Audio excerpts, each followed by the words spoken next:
कैसन बा जमाना ई कैसन सरकार बा।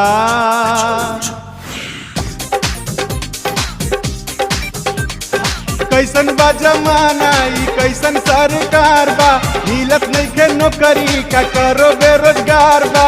कैसन बा जमाना ई कैसन सरकार बा। मिलत नइखे नौकरी का करो बेरोजगार बा। 40 के उम्र भई लगुओ ना आवता। हौ देखो बीए करके बकरी चरावता। देखा बीए करके बकरी चरावता। कैसन बा जमाना